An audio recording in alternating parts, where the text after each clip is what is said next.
Revelation Online gets a closed beta date, EVE Online's free-to-play mode gets a release date. All that and more, I'm Zach Sharps, and this is Free-to-Play Weekly. First up in the news this week, Games in Flames and Joy Impact's free-to-play MMO with MOBA-style PvP Crush Online has officially launched. The game takes your standard MOBA combat system and applies it to a persistent MMO world, offering players a chance to represent one of three factions in all-out war using MOBA-style matches to claim territory. Players will be able to choose from a variety of weapons, own and maintain a guild castle, and even participate in in-game politics by electing a king. The game sounds quite interesting, and if you want to check it out, you can do so on their official website or on Steam. A new champion with a love of snakes has joined the ranks of hi-rez Studios' popular free-to-play team-based shooter Paladins.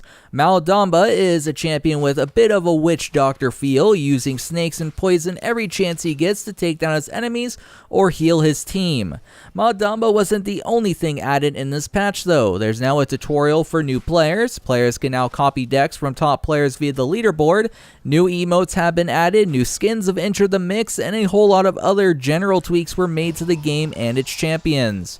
Overall, I find it quite odd that they brought forth another support character, especially since the last champion Ying was also a support. However, at least his healing methods are a bit different than the current lineup, so no harm, no foul. NetEase Games and My.com announced this week that their free-to-play MMORPG Revelation Online will be entering closed beta on Tuesday, October 25th. The closed beta will run until November 8th and is the first stage of several testing stages. This stage is the quote technical test and will test the core systems. The developers warn that players may run into localization problems such as Chinese or Russian text. In addition, this test will allow players to experience the game's storyline up until level 49, grant them access to 10v10 battlegrounds and 4 dungeons. Of course, unless you were lucky enough to snag a closed beta key, you'll have to purchase a Founders Pack to play during this closed beta. Have you bought a Founders Pack or waiting until the game is fully baked? Leave me a comment down below. EVE Online's next free expansion, Ascension, will be hitting the servers on November 8th, bringing with it Clone States, EVE's version of free-to-play. Clone States, as detailed in CCP's original announcement, will allow people to play without having to pay. However, there are a good bit of limits. Unlike World of Warcraft Starter Edition, where leveling up is limited, CCP has elected to limit the amount and variety of skills a player can have.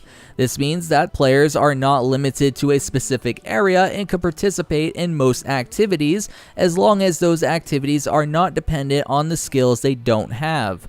The clone state also allows players an option for when their subscription runs out, because subscribed players, aka Omega clones, will just slip into being an alpha clone, aka free player. Sure, some could call it a massively extended trial system, which frankly the game needed since they had a free weekend on what seemed like every single weekend. But it does beg a question. It's time for the question of the week. Last week on the show, I asked if you guys wanted to see an expansive superhero MMO release. After looking through all the comments, it does seem like the vast majority of you really want to see a next-gen superhero MMO, and some even say it dominate if done properly. I definitely agree, especially with all the superhero movies dominating the box offices lately. This week, if you wish for your comment to be possibly featured in next week's show, make sure to leave a comment down below. This week's question is, do you believe EVE Online's free-to-play model is too limited or has the right amount of freedom for a game that is formally a full subscription title? Really curious what you guys think, because I'm not quite sure. I'm kind of on the edge regarding this subject. Last up in the news this week, speaking of more limited free-to-play titles, Daybreak Game Company is about to unleash Amazon Fury Part 3 and their free-to-play MMORPG DC Universe Online. This update will bring an 8-player raid, a 4-player alert, a 2-player duo, a 1-player solo, as well as open-world action with an epic storyline. Also in this update comes a major overhaul to the game's loot system, with the primary goal being to limit randomness by making the best gear unlockable via a vendor. This all will come sometime early November-ish, right before the major stat overhaul, which I'm personally more hyped about than anything else. Either or, I can't wait to dive back into DC Universe Online once its content updates and the stat overhaul goes live. I just hope when I return, the servers don't get DDoS attacked like last holiday season. What a mess that was. You know what isn't a mess? Giveaways, of course. Yes, be sure to head on over to mmobomb.com. Check out that giveaways page, bookmark it, and check it daily to ensure you never miss one. As for myself, signing out till next week's show, my name is Zach Sharps, and I'll catch you guys next time.